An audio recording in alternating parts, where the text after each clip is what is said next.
si en Europe, des sommets se sont multipliés pour mettre sur pied une coalition dite des volontaires qui garantirait la paix en Ukraine, et en Europe, une fois celle-ci signée bien sûr en Russie, Vladimir Poutine, le chef d'État russe, lui, depuis la lointaine Vladivostok où il était, donc sur la mer du Japon, à l'autre bout de la Fédération de la Russie où se déroule un forum, reste inflexible, tout à fait inflexible, et même il menace nous autres Européens. On l'écoute. Quant à la présence éventuelle de contingents militaires occidentaux en Ukraine, c'est l'une des causes profondes de l'implication de l'Ukraine dans l'OTAN. Par conséquent, si des troupes apparaissent dans cette région, en particulier maintenant, pendant les hostilités, nous considérons qu'elles constitueront des cibles légitimes à détruire pour l'armée russe. Alors, écoutons bien ce qu'a dit Vladimir Poutine. Il faut analyser, Lucas Manger. Il parle quand même du fait que nous serions des cibles, l'Europe, les Européens seraient des cibles, bien sûr, ceux qui envoient leurs contingents sur place en Ukraine. Je le cite, surtout maintenant, au moment où des combats sont en cours. Oui, alors c'est-à-dire qu'il n'a pas compris que c'est pas à ce moment-là qu'on voulait les envoyer. Il a parfaitement compris. Bon. Il joue sur les mots et il joue sur la menace. C'est une des lignes rouges sur lesquelles le Kremlin ne veut absolument pas bouger et empêcher à tout prix le fait que des soldats européens puissent être présents, même de manière lointaine par rapport aux lignes de front, puisque c'est ce qui est à peu près en train de se dessiner. Voilà, pour à peu près. Il n'y a rien de fixe ni de signé, mais s'il y avait des troupes occidentales, et notamment européennes, en Ukraine, elles seraient probablement en retrait pour assurer, comme ce qu'on appelle une force de réassurance, pour assurer une forme de continuité et de sécurité de l'Ukraine. Les propos de Poutine sont très clairs, c'est-à-dire que, alors qu'il n'y a pas de négociation, il faut le rappeler, il n'y a absolument rien qui se passe pour le moment de concret, c'est de dire, ça c'est une ligne rouge, et on menace directement, s'il y a des soldats britanniques, français, allemands, suédois en Ukraine, ils seront des cibles pour nous, parce qu'ils seront donc acteurs de la guerre. Si les propos de Vladimir Poutine n'étaient pas assez clairs, nous avons eu, comme d'habitude, j'allais dire, une explication de texte de la part de son porte-parole, Dmitri Peskov, qui a dit ce matin, les contingents militaires étrangers, notamment européens et américains, peuvent-ils assurer et garantir la sécurité de l'Ukraine ? Il pose la question. Absolument pas, ils ne le peuvent pas, Samantha de Bendern. Donc là, au moins, on est fixé. Là, on est fixé, mais si on peut juste retourner sur ce que Poutine a dit, oui. De toute façon, mettre des troupes européennes avant que la guerre ne se termine, c'est absolument impossible. Puis une fois que la guerre sera terminée, il n'aura pas besoin, parce que nous allons garantir la sécurité de l'Ukraine.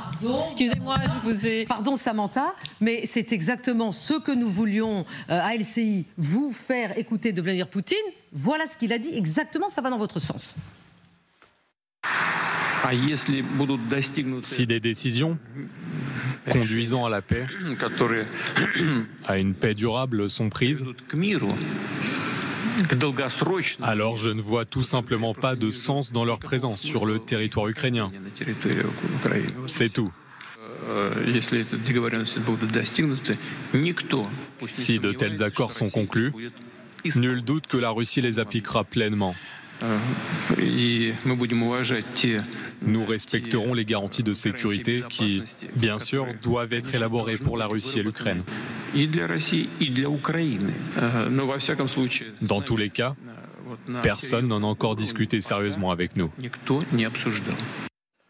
Samantha de Bendern, je vous redonne la parole. Donc effectivement, Vladimir Poutine dit que si on aboutit à la paix, il n'y a vraiment pas besoin d'envoyer les moindres troupes et qu'il faut le croire sur parole. Mais oui, parce que la paix, telle que Poutine l'envisage, c'est une Ukraine complètement neutralisée, une Ukraine qui aurait une armée complètement réduite, une Ukraine qui serait neutre, et les causes principales du conflit auraient été adressées, c'est-à-dire l'élargissement de l'OTAN aux pays qui sont limitrophes de l'Ukraine.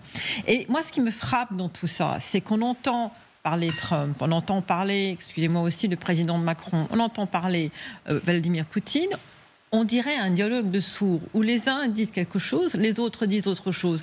Il y a quelques jours, à Pékin, Poutine a dit, mais il n'a jamais été question de garantie de sécurité en échange de territoire. tout le contraire de ce que il Trump... l'avait dit à Trump, tout à fait. De ce que Trump disait que Poutine lui avait dit.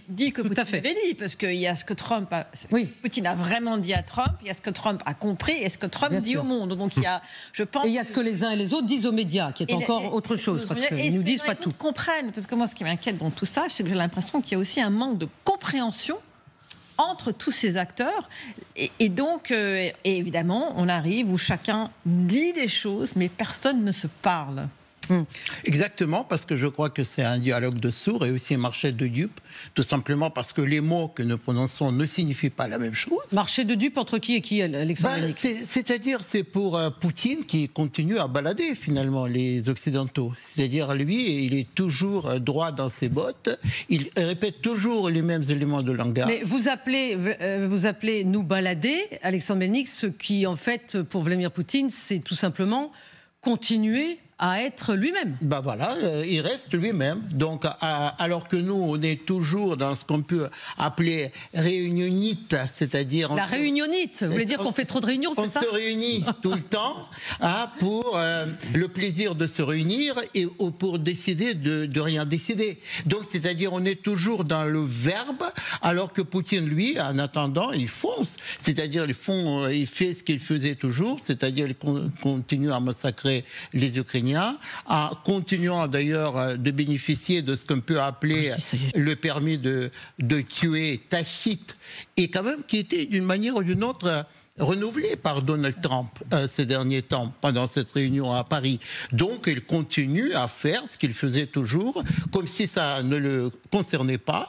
Et finalement, ces critiques, ce verbe des Occidentaux, vous savez, ça glisse comme l'eau sur les plumes de canard de Poutine. Du côté russe, bien évidemment, on continue à dire que les Européens ne contribuent pas au règlement de la guerre. Au contraire, on écoute ce qu'a dit Dmitri Peskov. A priori, c'était quand il était encore en Chine avant-hier.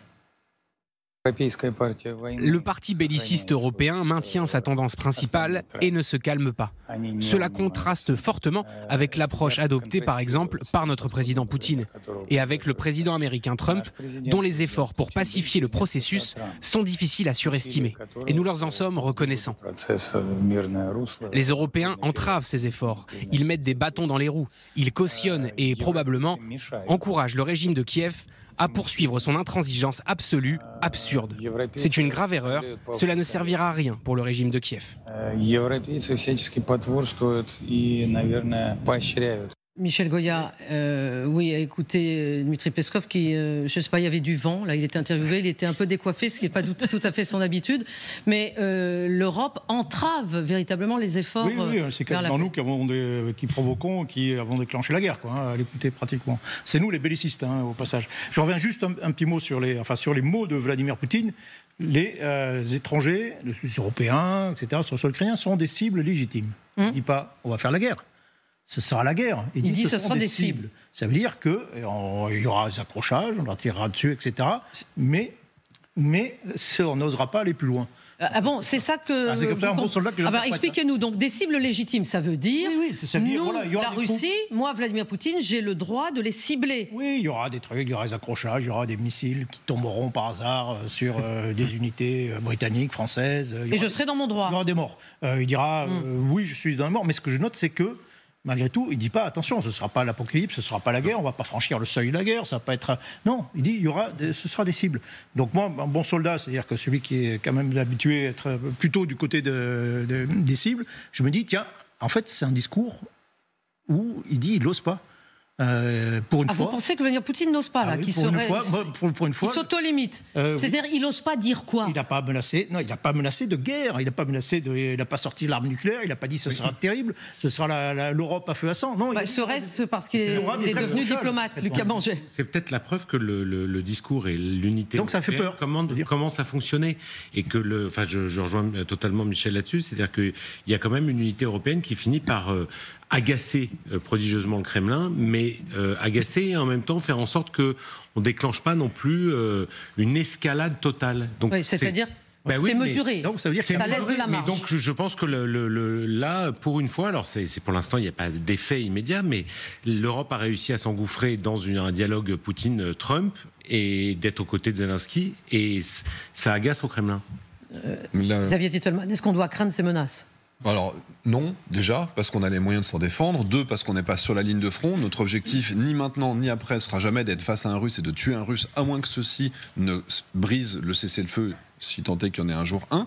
Et donc, quand oui, on mais reste pardon, sur les Xavier arrières... Titelman, vous venez de dire à moins que ceci brise le cessez-le-feu. Parce Bien que sûr. j'imagine que dans les discussions complexes qui sont en train d'avoir lieu en ce moment même et depuis des semaines sur justement qu'est-ce que devraient faire ces forces de réassurance, la question est posée et que personne n'y répond de façon unie. C'est-à-dire, selon quels critères nous répondrions et comment à ce que feraient les Russes. C'est bien ça le problème, c'est qu'il faut des forces, et a priori il y en a quelques dizaines de milliers si on est généreux, et il faut des règles d'engagement qui soient claires. Si on fait la même chose que ce qu'on fait avec l'ONU à droite à gauche, où on interdit, quand j'étais au Tchad, on ne pouvait pas tirer sur les terroristes tant qu'ils n'avaient pas commencé à tuer des gens à la machette. Il fallait attendre qu'ils commencent à tuer pour pouvoir. Donc il y a un moment aussi, il faut être capable d'avoir les muscles. À Sarajevo, Michel en parlera mieux que moi, quand on a fini par se faire tirer dessus, là on a fini par répondre. Oui, mais est-ce que vous êtes optimiste, Xavier Titelman, sur le fait que ces règles d'engagement pourraient être aussi fermes ? Parce que, pardon, j'ai couvert la guerre en Afghanistan et en Irak, je peux vous dire que les militaires américains que je connais se plaignaient toujours de ce que vous dites, c'est-à-dire du fait que les règles d'engagement les empêchent finalement presque parfois d'agir alors qu'ils pourraient le faire. Je pense que là il y a une fermeté qui est en tout cas affichée pour l'instant par nos pouvoirs, nos États, l'Europe, le Canada, l'Australie, tous ces pays qui aujourd'hui affichent en tout cas une volonté réelle d'être présents, pas simplement en tant qu'observateur façon ONU, mais en tant que capacité d'éteindre le feu si par malheur les Russes avançaient. Et pas pour le faire, mais parce qu'à partir du moment où on a cette force et la volonté politique, là ça empêchera les Russes de réellement se relancer. Je crois que ce que Poutine constate, en effet, c'est que lui, il pensait que, par exemple, il y aurait une éventuelle amitié américano-russe, que les Européens seraient largués de côté. Ce qu'il est en train de constater, c'est que, entre les Européens et les Américains, c'est peut-être pas non plus la lune de miel, mais c'est pas forcément pour ça que les Américains vont se tourner vers la Russie non plus. Et donc Poutine, il y a d'autres choses qui sont en train de sortir dans les médias sur la réalité des accords entre la Chine et la Russie, malgré toutes les fanfares qu'on a vues à Pékin. Les Russes qui s'attendaient vraiment à leur projet clé, qui était la signature d'un vrai mémorandum sur le développement d'un gazoduc entre la Sibérie et la Chine, et finalement les Chinois, c'est pas encore fait. Et donc on sent vraiment que Poutine, là aujourd'hui, son économie souffre. Les Chinois, oui, il y a beaucoup de fanfares et de belles parades à Beijing, mais les projets économiques qui pourraient l'aider, ils ne sont pas en train de se réaliser aussi vite que possible. Les Européens font beaucoup de blabla, mais s'unissent quand même et présentent des choses sur la table pour Trump. Et puis les Américains, ils sont en train de partir dans tous les sens, donc s'ils ne sont pas fiables, c'est pas un partenaire fiable pour qui que ce soit, y compris pour la Russie. Donc ça commence à pas être si joli que ça pour Poutine. Côté russe. Pu le croire qu'il y a en tout cas, côté russe, nous avons également Dimitri Medvedev, Alexandre Melnik, Dimitri Medvedev, l'ex-président russe, qui aujourd'hui est le vice-président du Conseil de sécurité, qui s'est rendu aujourd'hui sur une frontière russe avec la Finlande, c'est-à-dire une frontière maintenant avec l'OTAN, bien évidemment, dans la ville de Svetogorsk. Il a cru bon de s'y rendre aujourd'hui sur cette frontière finlandaise, mais justement, dans quel but ? Serait-ce pour montrer la puissance de la Russie à ses frontières, Alexandre Melnik, le fait que la Russie doit renforcer ses frontières, une fois de plus en miroir. Vous avez dit très bien que la Finlande aujourd'hui, c'est un pays de l'OTAN. Donc, qui agace d'ailleurs prodigieusement la Russie, et cette mentalité soviétique, parce que la finlandisation, c'était synonyme de neutralité à cette époque-là, alors qu'aujourd'hui, Finlande, sous la menace russe, a choisi carrément donc l'OTAN, c'est-à-dire le camp occidental. Il est allé là-bas pour montrer que la Russie est présente là-bas, que la Finlande, évidemment, c'est un pays qui peut être une cible des attaques de la Russie, parce que tout simplement, c'est juste à côté, parce que la Russie connaît bien la Finlande, etc. Et après... Écoutons un instant, pardon de vous couper, Alexandre, écoutons justement ce qu'a dit sur cette frontière russo-finlandaise le vice-président du Conseil de sécurité, Dimitri Medvedev. Malheureusement, nos voisins, à savoir les pays baltes, la Finlande, la Norvège et la Pologne, intensifient leur activité militaire à proximité de notre territoire. Ils construisent à tour de bras toutes sortes de murs, d'ouvrages de défense.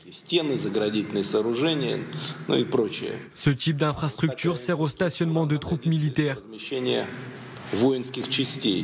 Nous devons renforcer la sécurité de notre frontière nationale et assurer la fortification de notre territoire dans la région. Toujours cette réaction en miroir, Lucas Manger. Oui, enfin, ce qui est fascinant dans les propos de Medvedev là, c'est que c'est comme si la Russie était victime du fait que la Finlande ait renforcé sa frontière. C'est quand même un renversement. C'est toujours le même problème. C'est qui a commencé en premier. Ça, c'est ce que les Russes ont du mal à comprendre. Si la Finlande a rejoint l'OTAN et s'est définlandisée, on sait pourquoi. Voilà, c'est parce que tout d'un coup, puis les Finlandais ont une mémoire quand même assez récente de la guerre d'hiver qui en 39 et 40 a fait des dizaines de milliers de morts en Finlande quand la Russie a essayé d'envahir la Finlande exactement avec les mêmes principes que l'invasion de l'Ukraine. Et les Finlandais se sont très bien battus. Très très bien battus. Mais c'est absolument incroyable d'être capable de tenir aujourd'hui ce discours. C'est tout ce narratif qui est en train de faire le Kremlin et là par la voix de Medvedev de dire on est désolé, on est obligé de renforcer nos capacités militaires à la frontière finlandaise parce qu'ils sont en train de nous menacer. Enfin, la Finlande, avant l'invasion en Ukraine, était un pays neutre, n'était pas un membre de l'OTAN et globalement, on n'avait plus peur. Et si les Finlandais ont renforcé leurs frontières aujourd'hui, c'est parce qu'ils craignent, comme les pays baltes, qu'on voit juste en dessous sur la carte là, les 3 Scandinaves et les 3 baltes seraient les premières, pourraient être les prochaines victimes. Finlande, 5 millions d'habitants. Hein. Oui. Donc c'est ça qui est en train de menacer la Russie. S'ils ont peur pareil, parce qu'il y a le même discours face à l'Estonie. Alors d'un côté, on a effectivement Dmitri Medvedev qui va dans l'extrême nord-ouest du pays, et de l'autre, nous avons Vladimir Poutine, le président, le chef d'État russe, qui se trouve en extrême-orient russe, sur la mer du Japon, du côté de Vladivostok. Et qu'a-t-il dit ? Il a dit beaucoup de choses à Vladivostok. Il a surpris en offrant une interprétation plutôt originale des armoiries russe, c'est-à-dire l'aigle bicéphale. L'aigle bicéphale russe a toujours regardé des deux côtés, à l'est et à l'ouest, donc à l'est côté asiatique et à l'ouest côté européen. Mais quelque chose a été ajouté aujourd'hui à Vladivostok, on l'écoute. Vous me demandez où notre aigle bicéphale regarde ? Il regarde l'Est, l'Ouest, mais aussi le Sud. D'accord, disons qu'il regarde vers le Sud-Est. Il regarde, Alexandre Melnik, vers le sud-est.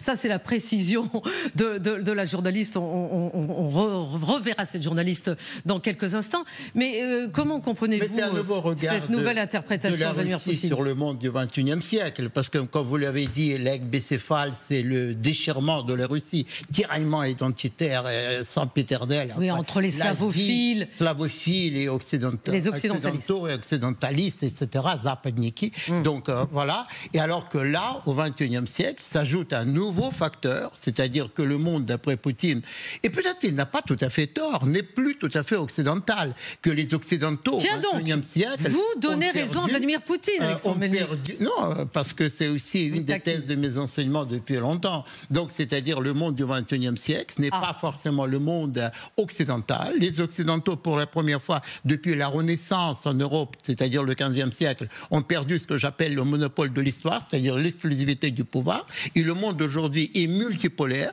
c'est-à-dire il y a émiettement entre plusieurs pôles d'excellence, parmi lesquels, justement, les pays asiatiques, et ce que Poutine appelle aussi le Sud global, enfin il n'est pas le seul à appeler le Sud global, constitue justement ce nouveau pôle d'excellence du XXIe siècle, qui joue un rôle de plus en plus déterminant. C'est une sorte de pivotage finalement du monde de l'Ouest vers le Sud, si vous voulez, de l'Atlantique vers le Pacifique, pivot vers l'Asie. De l'Atlantique, non pas jusqu'à l'Oural, mais jusqu'à la mer du Japon, quoi. Voilà, donc de l'Atlantique, c'était justement l'axe principal du XXe siècle. Par exemple, Londres, Paris, ou New York, etc.